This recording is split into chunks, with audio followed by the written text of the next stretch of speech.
Coming up on 5-Minute News. Biden and DeSantis stand together on Hurricane Ian recovery. Putin signs fake annexation documents as Ukraine takes back more ground. And climate change made drought 20 times more likely. It's Thursday, October 6. I'm Anthony Davis. President Joe Biden met with Florida Governor Ron DeSantis on Wednesday to assess the devastation from Hurricane Ian and stressed the need for a united federal and state effort for the lengthy recovery ahead. Biden, a Democrat, and DeSantis, his potential Republican presidential rival, have clashed over multiple issues, including COVID-19 vaccines, abortion, and LGBT rights, as the governor plays the fascist populist role for his supporters. They largely set those differences aside during the visit to hard-hit Fort Myers, as Biden pledged federal support for a cleanup and rebuilding effort that could cost taxpayers billions of dollars and take years to complete. Biden and DeSantis greeted each other warmly and stood shoulder to shoulder as they met with victims of the hurricane. More than 100 people died, and nearly 400,000 homes and businesses remained without power in Florida on Tuesday, 5 days after Hurricane Ian crashed across the state. Biden opened his remarks by saying the storm showed climate change was real and needed to be addressed, something Ron DeSantis has denied, claiming global warming is Democrat stuff. Experts say climate change is making hurricanes wetter, windier, and altogether more intense. The president also stressed the amount of federal help Florida received for storm aid and as part of Democrat-backed spending, including $13 billion over the next 5 years for highways and bridges. Biden and his wife Jill arrived in Fort Myers early Wednesday afternoon, 2 days after visiting Puerto Rico, a U.S. territory battered by Hurricane Fiona last month. Biden got an aerial view of the destruction during a helicopter flight and called it horrific. President Volodymyr Zelensky said Ukrainian forces have retaken more settlements in Kherson, one of the partially Russian-occupied southern regions that Moscow is pretending to have annexed. With Russian forces retreating from front lines in the south and east, Zelensky said in a late-night video address on Wednesday that the region had been liberated.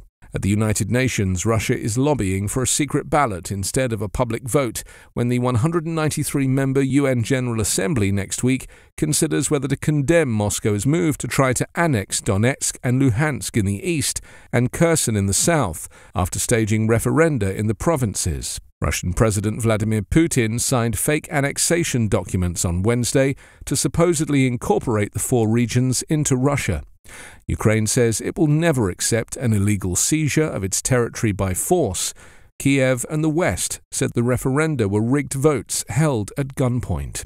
Putin says he wants to ensure Russia's security and protect Russian speakers in Ukraine. Kiev accused Moscow of a land grab for territory. Zelensky said in his address that he and senior military officials met on Wednesday to discuss recovering all lands occupied by Russia. Ukrainian forces have recaptured thousands of square miles of territory since the start of September, including dozens of settlements in just the past few days. Thousands of Russian troops retreated after the front line crumbled, first in the northeast and, since the start of this week, also in the south.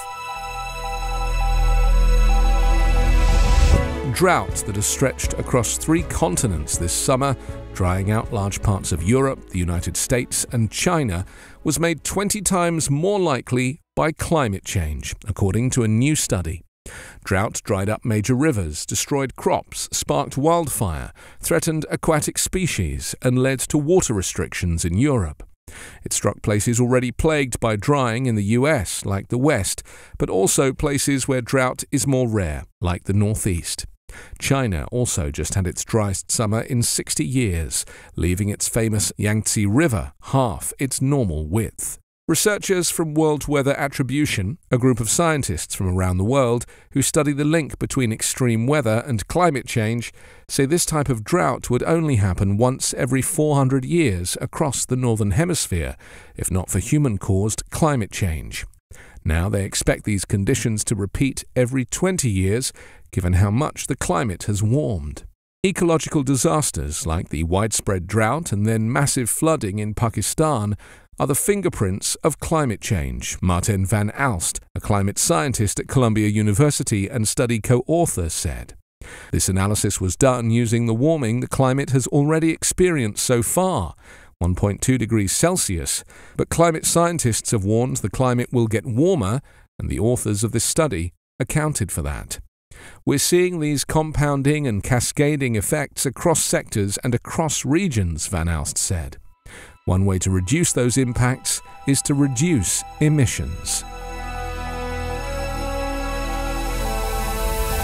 You can subscribe to 5-Minute News on YouTube with your preferred podcast app. Ask your smart speaker or enable 5-Minute News as your Amazon Alexa flash briefing skill.